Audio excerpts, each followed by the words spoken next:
আলাইকুম এভরিওয়ান, সবাই কেমন আছেন? আশা করি সবাই ভালো আছেন। এখন আপনাদের মাঝে কিছু ফল ফলন্ত গাছ তুলে ধরেছি। দেখেন বন্ধুরা, এটা হচ্ছে পেঁপে গাছ।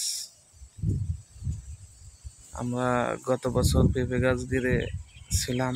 ইতিমধ্যে আমাদের সামনে ফল ধরছে। সবই আল্লাহ পাকের ইচ্ছা, আল্লাহর রহমত। অনেকটাই ফল ধরেছে। গত ঈদে দেখাছিলাম একটা পেঁপে, এবার ঈদে এসে দেখি অনেকটাই পেঁপে ধরেছে।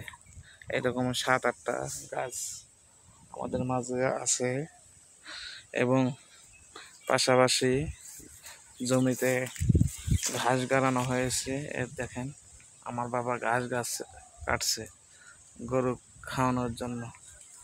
আর মাঝখানে আবার ফের মিষ্টি কুমড়া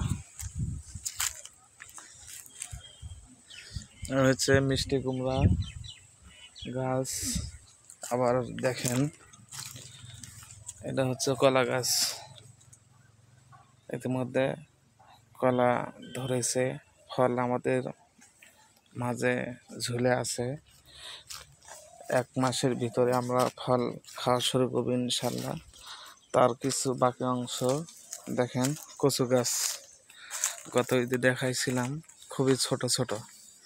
এবার ইনশাল্লাহ কাঠ কচু অবশেষে ধরেছে এবং লতি, ইতিমধ্যে আমরা লতি খাচ্ছি, মানুষে দিচ্ছি এবং বিক্রি করছি। সবগুলোই ইতিমধ্যে করছি।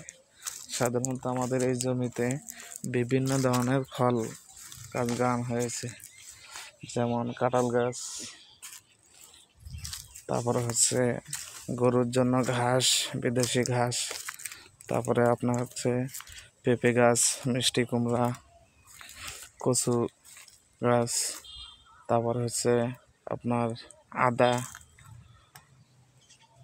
হলুদ, এরকম বিভিন্ন আইটেমের গাছ গাড়া হয়েছে, যেটা আমাদের সাধারণত সচরাচর খাওয়ার জন্য।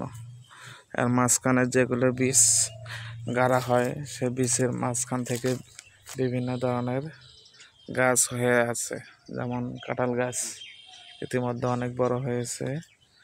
এরকম বিভিন্ন ধরনের গাছ আমাদের মাঝে দেখা যাচ্ছে, শুধু আমাদের খাওয়ার জন্য।